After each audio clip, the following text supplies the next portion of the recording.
बहुत श्रृंगार की, लिपस्टिक, ब्यूटी पार्लर से चमक धमक के लीपा पोती करके बिल्कुल बाल लाल कटा के पहुंच गई किसी की शादी में।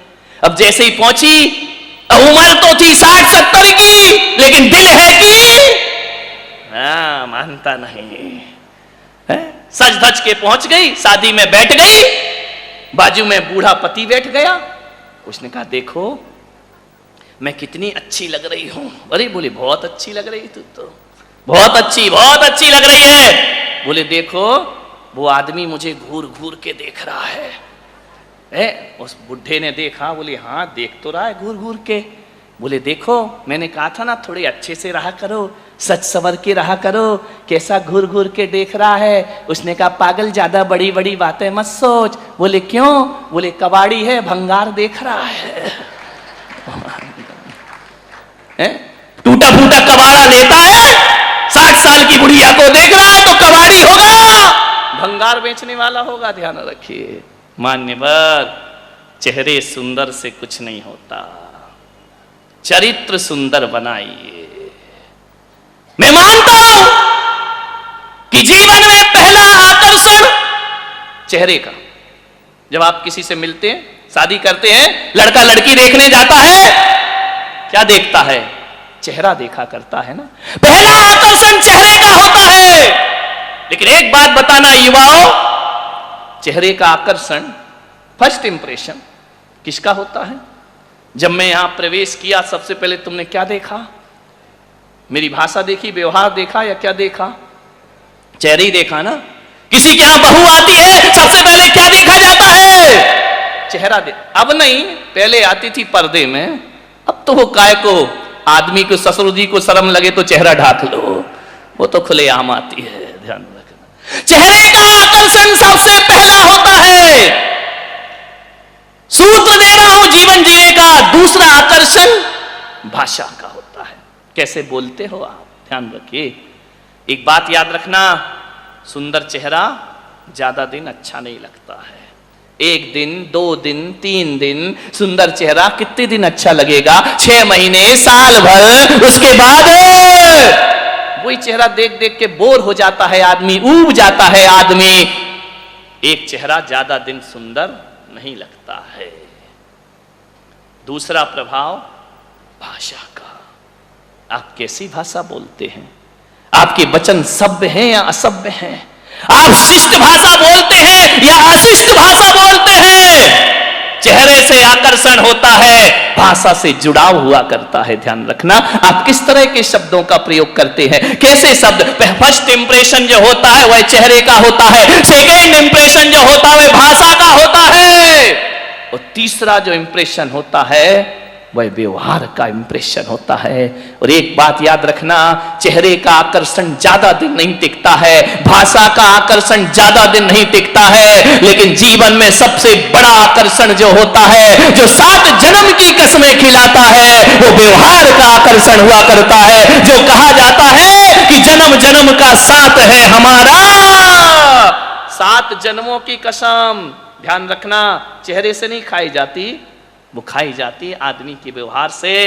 और यदि आपका व्यवहार गड़बड़ है ना, तो यही पत्नी कहेगी भगवान ये मेरा आखिरी जन्म होना चाहिए, दोबारा ये मिलना नहीं चाहिए। चेहरा, ध्यान रख, व्यवहार जीवन की सबसे बड़ी पूंजी हुआ करती है। उस मन को समझाओ पागल, किसी के जैसा मत बन, तू अपने जैसा बन जा, जीवन में आनंद ही आनंद बरसेगा।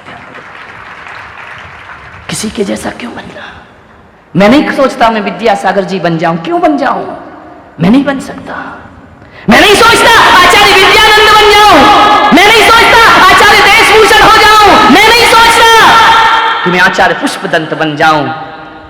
मैं लाख कोशिश कर लूं तो भी नहीं बन सकता हूं, और वो लोग भी कोशिश कर लें पुलक सागर बन जाएं तो वो भी नहीं बन सकते हैं। ध्यान रखना, जो जैसा है वो वैसा है।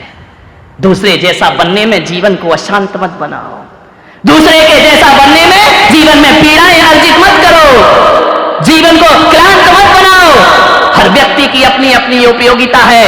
एक नाटक में जितने पात्र होते हैं ना, सभी पात्र एक सा रोल अदा थोड़ी करते हैं, और सभी पात्र एक सा रोल अदा करें तो फिर वह नाटक नाटक नहीं रह जाता है। ध्यान रखना, आपसे निवेदन है, जो पात्र जैसा है अपना रोल अदा करता है और दुनिया से विदा हो जाया कर। सबके रोल अलग, विलन का रोल अपना हुआ करता है, हीरो का रोल अपना हुआ करता है। सोचिए, विचार करिए, जो नाटक में मां बनती है उसका रोल अपना हुआ करता है। मान्यवर, कल देखा ना आपने 15 अगस्त को, हीरो कौन था जो मर गया? रो कौन रही थी? मां। नाटक तो हीरो के लिए था, हाईलाइट कौन हो गई? मां। बहुत अच्छा रोई। गजब, किसी का रोना भी तुम्हें अच्छा लगता है? ध्यान रखना है, सोचना है, आपको विचार करना है, मत बनिए। नारायण ने कृष्ण से, कर्ण ने एक दिन पूछा, कर्ण एक बहुत बड़े योद्धा हुए, दानवीर महाभारत में। कर्ण ने पूछा कि नारायण, एक बार अकेले बैठे थे दोनों, नारायण जरा ये बताओ, मैंने ऐसा क्या किया है अपने जीवन में कि मेरे पैदा होते ही मेरी मां ने मुझे छोड़ दिया, मेरा परित्याग कर दिया?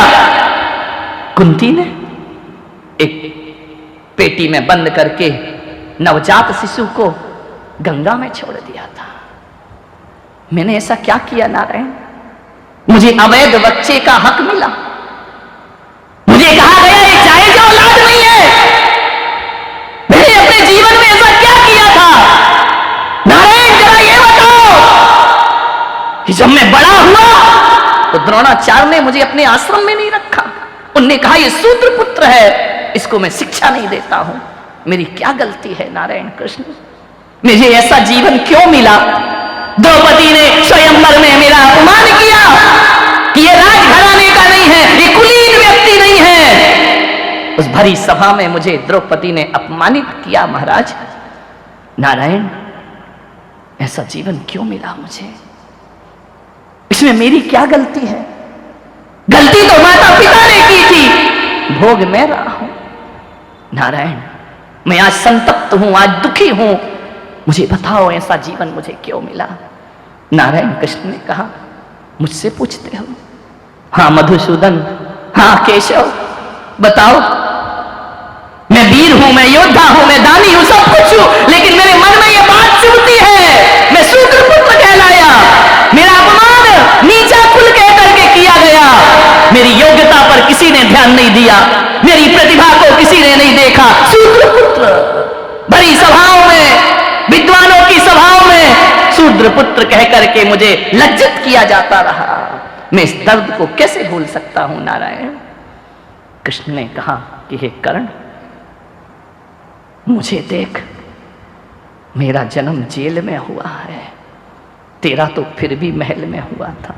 मुझे देख, मैं जेल में पैदा हुआ। मुझे देखो कि कोई और मेरा दुश्मन नहीं था, मेरा मामा मेरा दुश्मन बना, कंस मेरा दुश्मन बना। देखो कर्ण, मेरी जिंदगी देखो, मेरे जन्म लेने से पहले ही मेरी मृत्यु की व्यवस्था कर दी जाती है। अभी मैं पैदा नहीं हुआ, मारने की तैयारियां शुरू हो जाया करती हैं। मुझे देखो कर्ण, मुझे भी तुम्हारी तरह नवजात शिशु को रात को 12 बजे भागना पड़ा, माँ बाप से दूर होना पड़ा मुझे। मेरा जीवन भी तो देखो कर्ण, बचपन में ही मुझे मारने के षड्यंत्र रचे, जहर भरे दुग्धपान कराए गए, पूतना भेजी गई मेरी मृत्यु के लिए।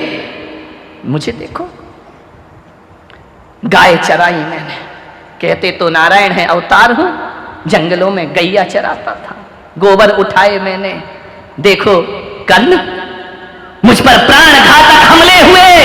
देखो कर्ण, बचपन में मुझे गुरु नहीं मिले, न गुरुकुल मिला, तुम्हें तो फिर भी गुरु मिले, मुझे तो गुरु ही नहीं मिले। कन्हैया कौन से स्कूल में पढ़ने गए थे, कौन से गुरुकुल में अध्ययन किया था, कौन उनके गुरु बने थे? मैं गांव का गवारिया बन करके घूमते रहा, दिन भर गाय चराते रहा, घूमते रहा, रास रचाते रहा, एक अक्षर नहीं पढ़ा मैंने, स्कूल ही नहीं मिला मुझे। तो तुम्हें तो फिर भी आश्रम मिला, तुम्हें तो परशुराम जैसे गुरु मिल गए, मुझे तो गुरु ही नहीं मिला। मुझे 16,000 रानियों से विवाह करना पड़ा। विवाह कोई कृष्ण का सुख नहीं था, वो एक राजनीतिक समझौता था। जिस राज्य को अपने में शामिल करना है, दुष्ट राजाओं को अपने अधीन करना है, उनकी कन्या से विवाह करना पड़ता था, रिश्ते बना लिए जाते थे। मुझे ये करना, मुझे गोकुल से, वृंदावन से, मथुरा से भागना पड़ा, सौरीपुर से, जरासंध के प्रकोप से। मैं कहां सौरीपुर के महल में रहता था, मुझे जाके यमुना का किनारा छोड़ना पड़ा और गुजरात में समुद्र के किनारे द्वारिका बसा करके मुझे अपनी जिंदगी गुजारना पड़ी। मुझे देखो कर्ण, मेरा जीवन देखो, महलों में पैदा हुआ, जेल में पैदा हुआ, गोकुल में पला, द्वारिका में राज किया। जब मेरी मृत्यु होगी ना कर्ण, ना महल होंगे ना जेल होगा, जंगल में मैं मारा जाऊंगा। ध्यान रखना। बोलो कर्ण, समस्या तुम्हारी बड़ी है या समस्या मेरी बड़ी है? लेकिन उसके बाद भी कृष्ण ने कहा, मैं कभी रोता नहीं हूं, मेरे चेहरे पे शिकायत नहीं हुआ करती है, मेरे पास अभाव ही अभाव है। पग पग पर जिसके मौत पीछा कर रही हो, जिंदगी इसी का नाम है। कर्ण, दुखी मत हो कर्ण, हे दानवीर कर्ण, तुम जानते हो तुम क्षत्रिय हो, लेकिन जिंदगी भर सूर्य पुत्र का तुम्हें उलाहना दिया जाएगा। जियो, जिंदगी इसी का नाम हुआ करता है। मान्यवर, पीसफुल जिंदगी किसकी होती है बताइए मुझे? ऋषभ देव की शांतिमय जिंदगी थी क्या? तीर्थंकर थे, प्रथम तीर्थंकर ऋषभ देव हुए, जिसके दरवाजे पर इंद्र हाथ जोड़े खड़े हैं, देवताओं के झुंड जिनकी सेवा में खड़े हैं। कहा जाता है ऋषभ देव, पूरा स्वर्ग धरती पर उतर आता है उनकी सेवा करने के लिए। लेकिन ऋषभ देव के जीवन में एक क्षण वो आता है जिन्हें 6 महीने आहार नहीं मिला करते हैं। ध्यान रखिए, पीसफुल लाइफ थी क्या उनकी? मान्यवर, 6 महीने तो संकल्प लिया, 6 महीने आहार नहीं मिला, 1 वर्ष तक जिन्होंने भोजन नहीं किया, दर दर पे जाते, गुरुद्वार द्वार जाते, गांव गांव जाते, सुबह निकलते, शाम भूखे लौट करके वापस आते, भोजन नहीं मिलता ना। क्या तीर्थंकरों का जीवन परिपूर्ण रहा है? कमठ ने पारसनाथ को कितना परेशान किया। बाहुबली 1 वर्ष तक खड़े हैं तपस्या में, क्या इनके जीवन में समस्याएं नहीं थी? मान्यवर, राम के जीवन में समस्या नहीं। कौन है जिसके जीवन में समस्या नहीं? जानते हो, एक कहानी मुझे बहुत अच्छी लगती है। एक बाज होता है, ईगल, सुना है? उसकी आयु 70 वर्ष होती है। ध्यान रखना, 70 साल जीता है वो। देखो जिंदगी कैसे जीते पशु पक्षी, जिन्हें हमें नासमझ जानवर कहते हैं, वो अपनी जिंदगी को क्या अंजाम दिया करते हैं। और एक हम हैं जो इतना सब कुछ होने के बाद भी दुखी, पीड़ा और चिंता में जिया करते हैं। सब कुछ तो तेरे पास है। बाज 40 साल की उम्र का जब होता है,